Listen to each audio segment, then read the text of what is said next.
Good morning, everyone, and welcome to the class. We are doing the revision of the chapter Challenges of Nation Building, and under this chapter, we have completed our discussion regarding the problem in the process of partition. What problems were there in the process of partition? And in this regard, we have seen that the first problem was that in the undivided India, there was not a single belt of Muslim majority area, because there was concentration of Muslim population in two areas, and these two areas were separated from each other. But this problem was solved by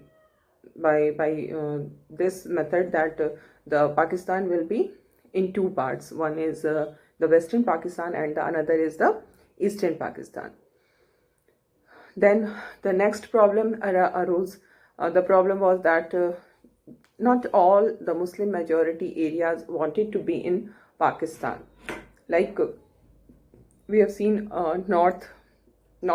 western frontier province, जिसको हम NWFP कहते हैं, north western frontier province के the people who live there, they were not in favor of going with Pakistan, and the leader of this region was Khan Abdul Ghaffar Khan, and people were have very much respect for Khan Ghaffar Khan, and he was of the opinion that the region should not be with Pakistan. But this kind of problem cannot be solved, because that reason was made to merge with Pakistan only.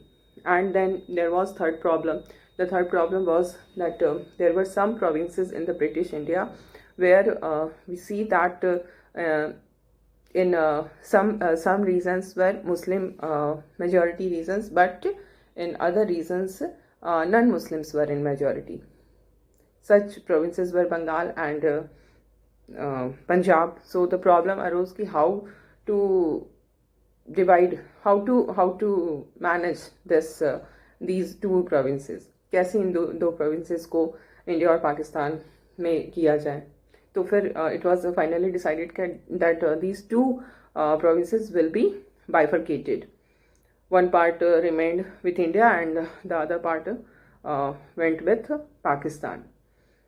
And we have also discussed that the people of these two provinces were the people who faced the deepest trauma of partition, क्योंकि सबसे ज़्यादा जो violence हुआ, rights हुए, वो इन्हीं दो provinces में हुई. और we have also seen कि how मतलब people were not knowing, they got independence on the midnight of 15th August, they got independence, but they were not knowing कि they were in which country, they belong to which country. ये condition हो गई थी लोगों की. And then we have also seen that the fourth problem, which is related to the problem of minorities, which was there on both sides of the border. Muslims in India and Hindus in Pakistan, they were trapped at their places, और उनको force किया गया अपनी जगह को छोड़ने के लिए. नहीं जगह छोड़े तो उनको उनके साथ बहुत कुछ बुरा हुआ. तो इस तरह से हम देखते हैं कि जो वायलेंस था, जो कि particularly it was the violence was targeted against the minorities, and it was the opinion of our political leaders that all these violence will slow down हो जाएगा अपने आप. बट ऐसा हुआ नहीं. Actually the violence went out of control, और ये border के दोनों ही साइड पे हो रहा था. तो ये प्रॉब्लम्स हमने कल डिस्कस किया था, और आज हम लोग जो करेंगे वो है कंसिक्वेंसेस ऑफ पार्टीशन. पार्टीशन के क्या कंसिक्वेंसेस हमें फेस करने पड़े.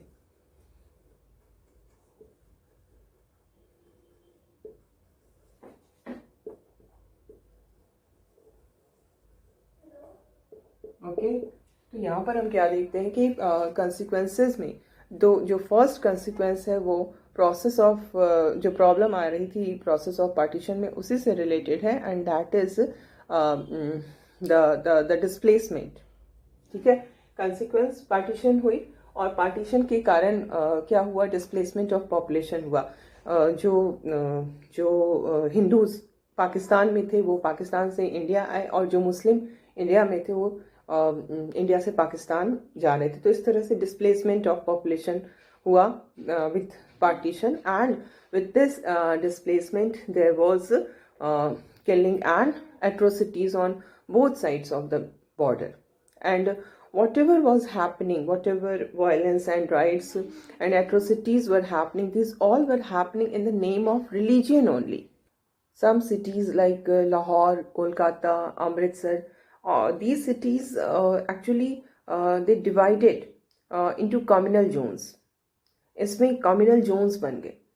जो मुस्लिम्स थे वो ऐसे एरिया में जहाँ पर हिंदू या सिख मेजॉरिटी में है, या जहाँ पर ज़्यादा हिंदू और सिख है, वहाँ पर वो जाने से अवॉइड करने लगे।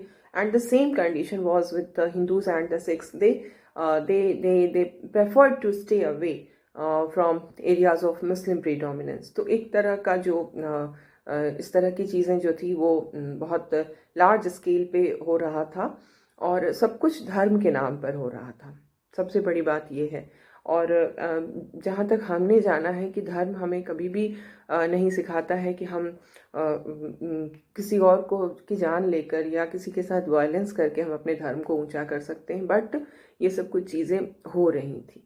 और कई बार ये मतलब ऐसा हुआ माइनॉरिटीज़ के साथ कि उनको अपने घर को छोड़ने के लिए फोर्स किया गया। they didn't want to leave their home. They wanted to remain, like if Muslim family is there, they wanted to remain in India.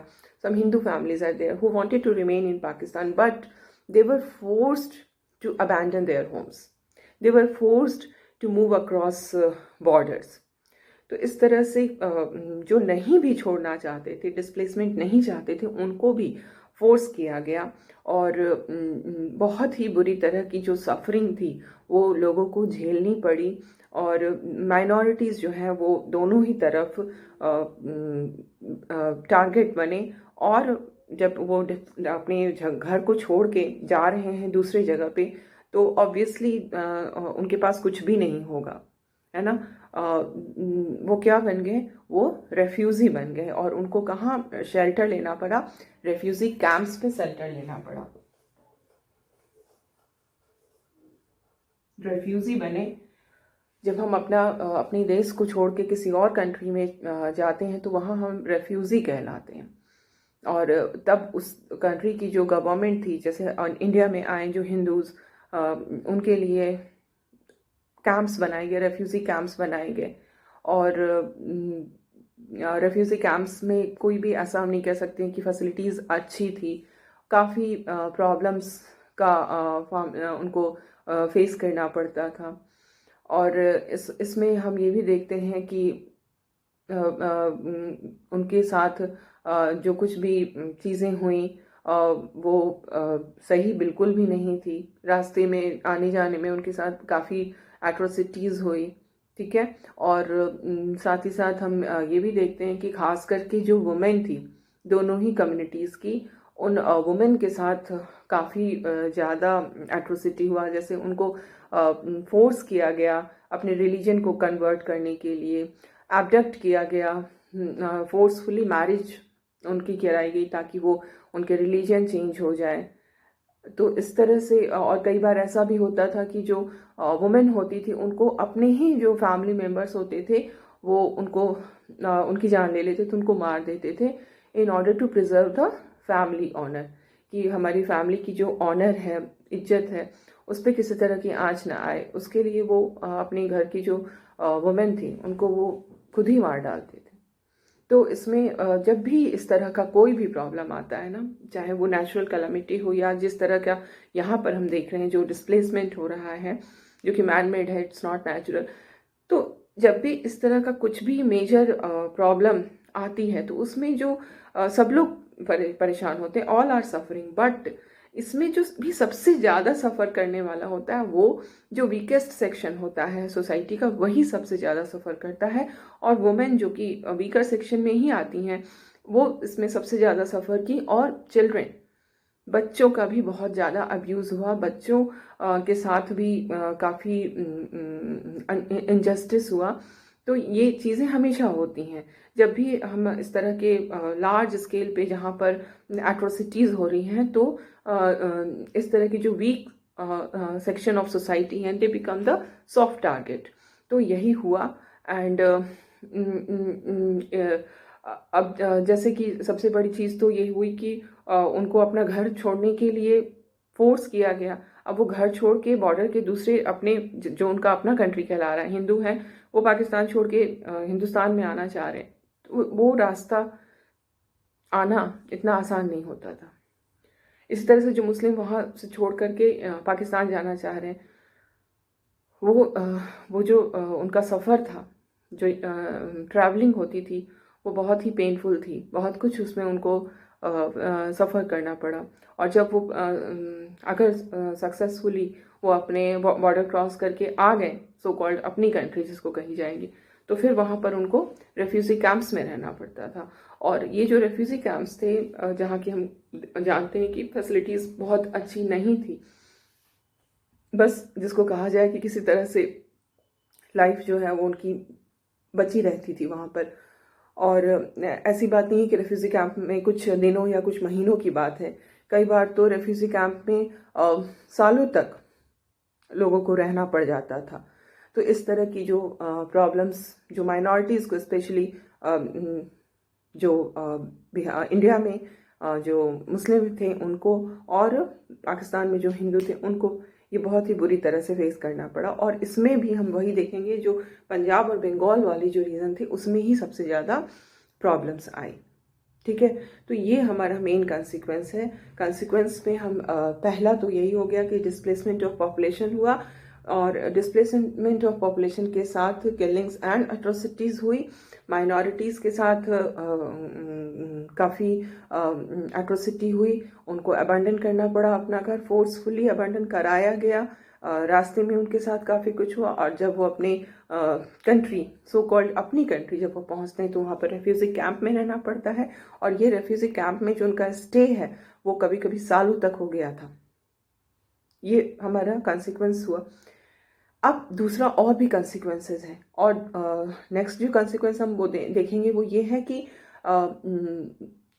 इस पार्टीशन ने क्रिएटिविटी को जनरेट किया। ये I have discuss this in the previous class also.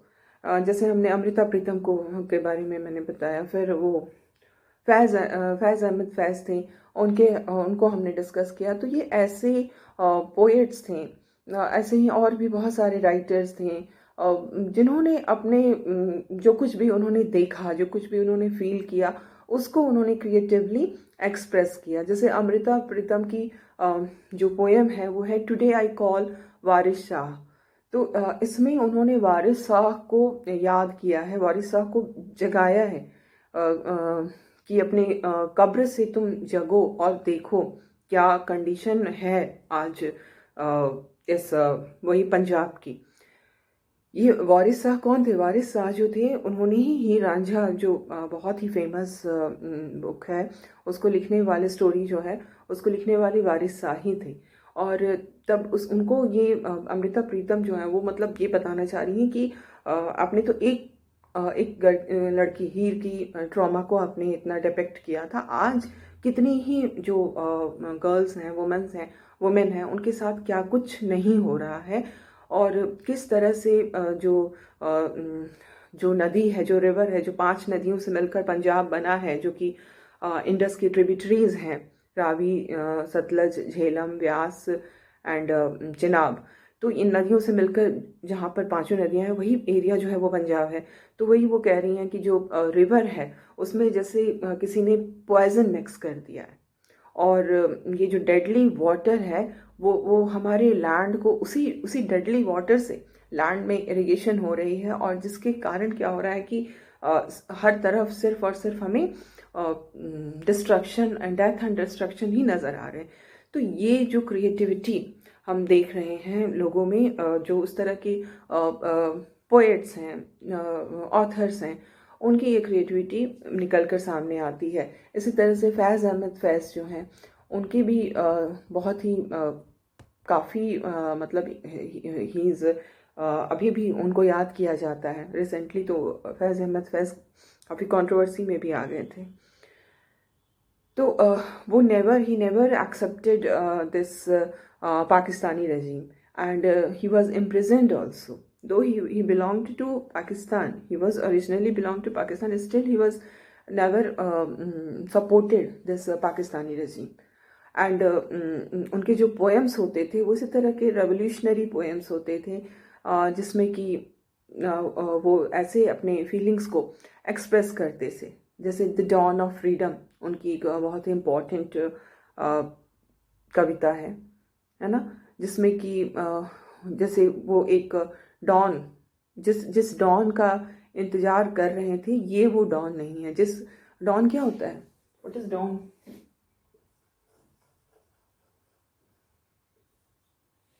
Don के साथ एक और term होता है, dusk. Dawn and dusk. Dawn क्या होता है? जब सुबह में जब सनराइज होता है, ठीक है, सनराइज सन के आने के पहले ही क्या होता है, हल्का सा ब्राइट हो जाता है, लाइट हो जाती है। सन नहीं आया होता है, स्टिल लाइट इज देयर, है ना। तो वो जो लाइट जब आती है ना, तो हमें पता चल जाता है कि yes, now sun is coming, है ना।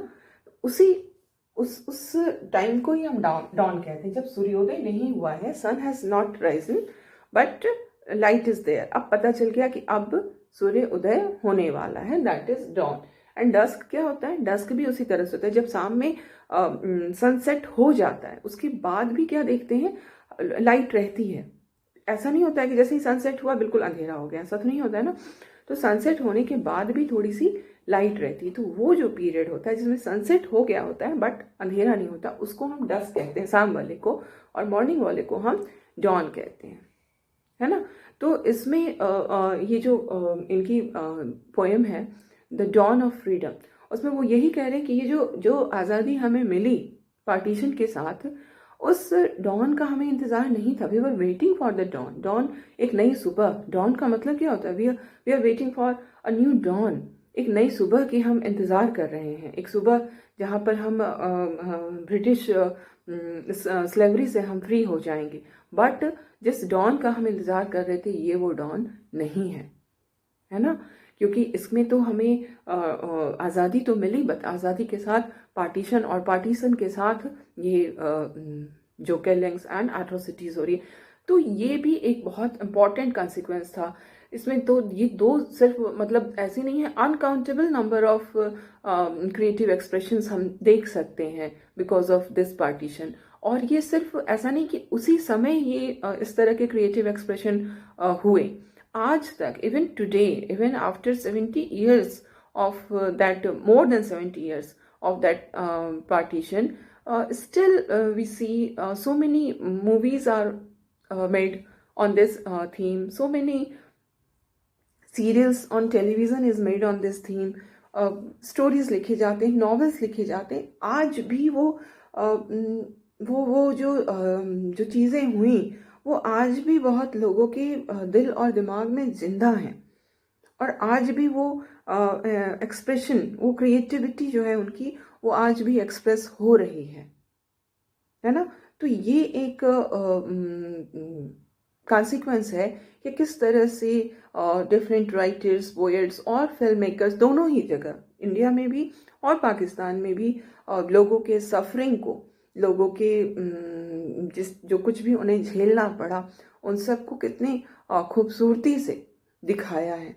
एंड इसमें कई बार ऐसे ऐसे वर्ड्स यूज हुए ताकि जो कि लोगों के सेंटिमेंट्स को, जिसको हम कहें कि झकझोरने वाले वर्ड्स और चीज़ें दिखाई जाती हैं। जैसे वर्ड्स में अगर हम ये कहेंगे कि जो पार्टीशन जो था, that was not the division of the land but it was the division of hearts.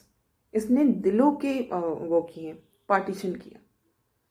तो ये जो है, इस तरह से क्रिएटिविटी जो है वो अपना एक उसने creative people, they express themselves through various poems, stories, novels, movies, serials, okay. और ये जो हमारा टर्म है वो क्या है, division of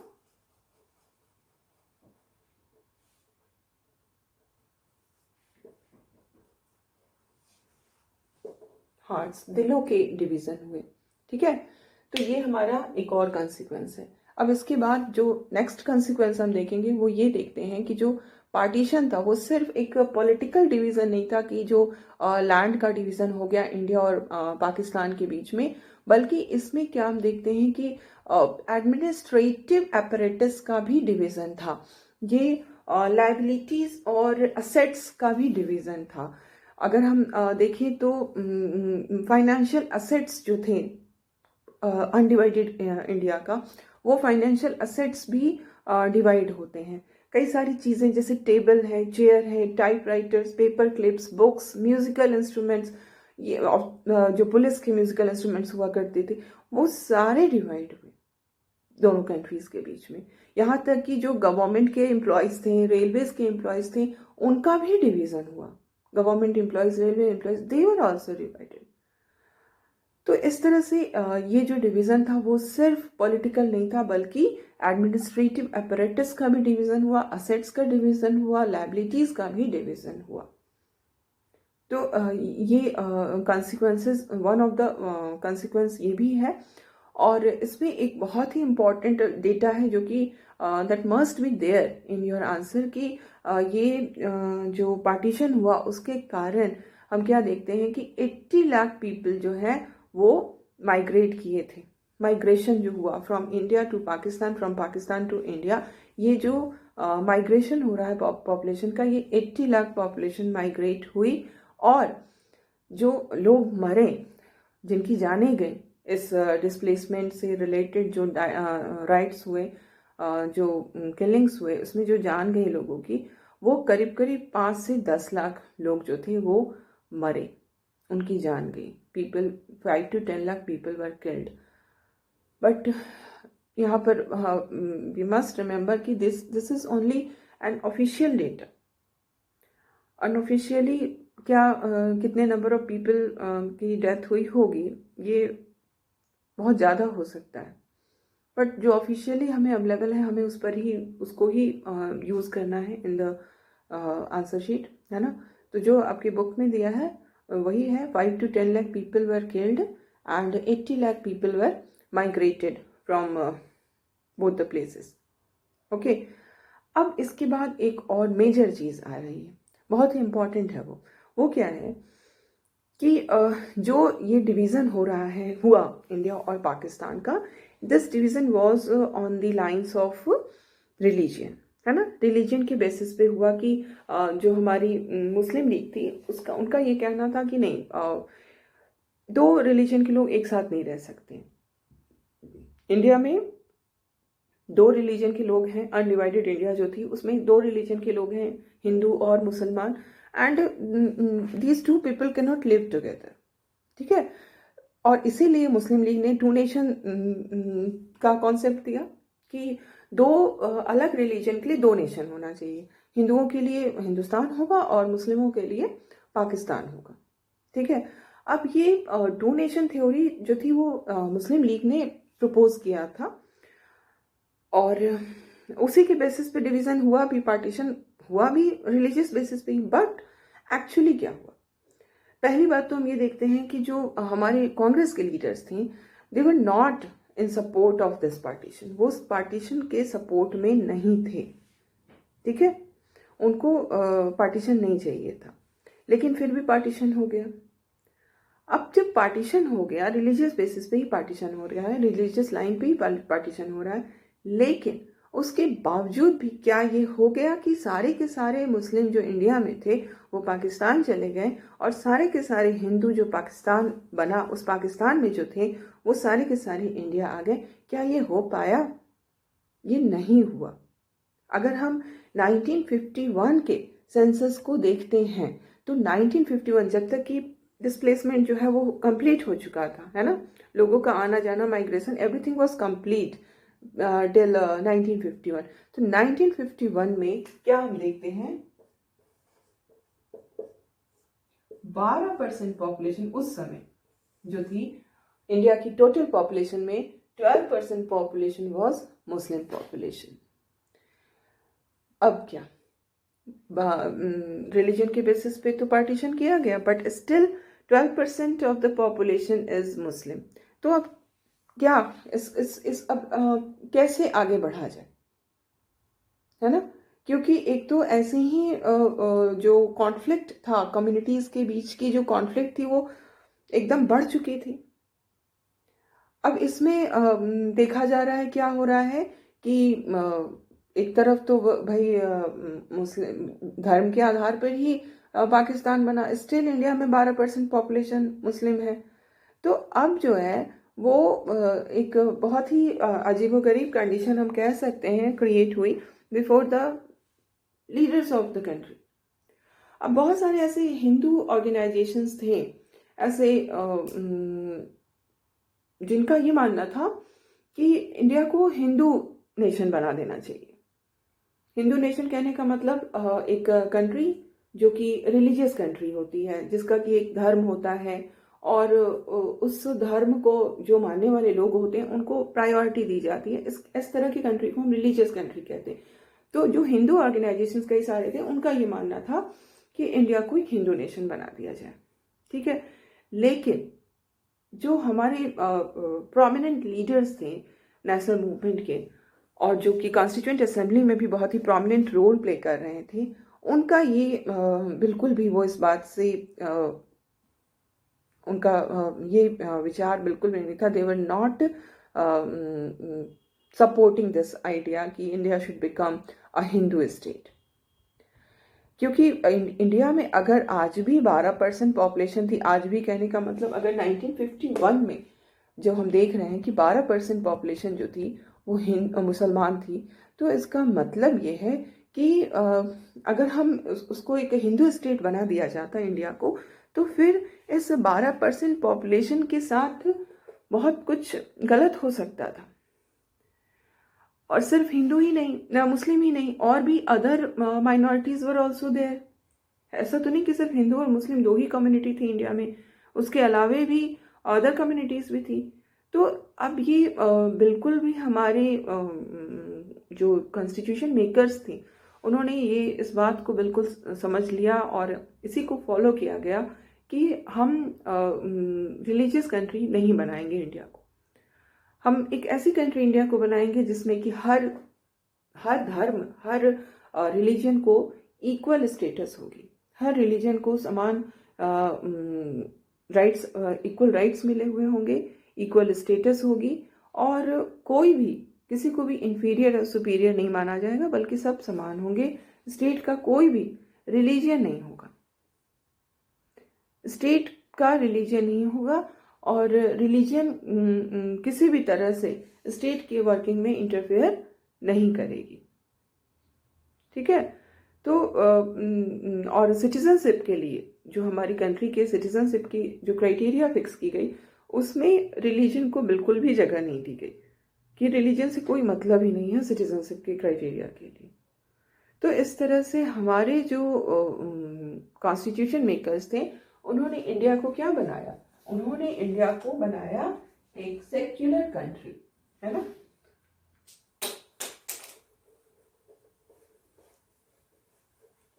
So India became a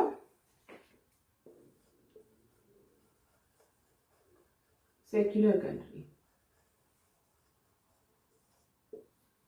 और अगर यहीं पर हम देखें कि पाकिस्तान में क्या हुआ, पाकिस्तान में भी हिंदू पॉपुलेशन थी वहां पर, है ना, लेकिन फिर भी पाकिस्तान में सेक्युलरिज्म को नहीं अडॉप्ट किया गया, बल्कि जिन्ना, अगर हम जिन्ना के व्यूज को देखें और नेहरू के व्यूज को देखें तो काफी कुछ मिलते जुलते व्यूज दिखते हैं बोलने के लिए। नेहरू ने तो साफ सुथरे मतलब जो कहा वो किया उन्होंने, सही में अगर वो चाहते थे कि नन सेक्युलर बने हमारी कंट्री, तो उन्होंने बनाया, कॉन्स्टिट्यूशन में ये प्रोविजंस रखे कि जिससे हमारी कंट्री सेक्युलर बनी। लेकिन जिन्ना ने कहा इसी तरह की बातें कि वो एक ऐसा ही पाकिस्तान चाहते हैं जहाँ पर कि हर किसी को इक्वालिटी हो, किसी के साथ किसी भी तरह का कोई डिस्क्रिमिनेशन ना हो, है ना। लेकिन जो हुआ वो ये हुआ कि उन्होंने उस चीज़ को फॉलो नहीं किया। उन्होंने कहा कुछ और किया कुछ। उनका कहना था कि चाहे मुस्लिम हो चाहे हिंदू हो, सब लोग को रिलीजियस फ्रीडम इक्वली दी जाएगी। बट अल्टीमेटली क्या हुआ, पाकिस्तान की कॉन्स्टिट्यूशन में पाकिस्तान को एक रिलीजियस कंट्री अनाउंस किया गया, बनाया गया। तो इस तरह से ये भी एक हमारे this is the consequence, one of the consequences of partition, कि हमारी कंट्री एक सेक्युलर कंट्री के फॉर्म में सामने आती है। So we will continue this discussion, क्योंकि अब हमारा पार्टीशन से रिलेटेड हमने कंसिक्वेंसेस कर लिए। इसके जो पॉइंट्स, मेन पॉइंट्स है, कल मैं उसको लिख दूंगी। एंड देन महात्मा गांधी के रिगार्डिंग जो चीज़ें हैं, किस तरह से उनका असैसिनेशन होता है और क्या उसके पीछे पॉलिटिक्स और क्या था, उसको हम लोग थोड़ा सा डिस्कस करेंगे और फिर आगे प्रिंसली स्टेट्स को पढ़ेंगे। ओके।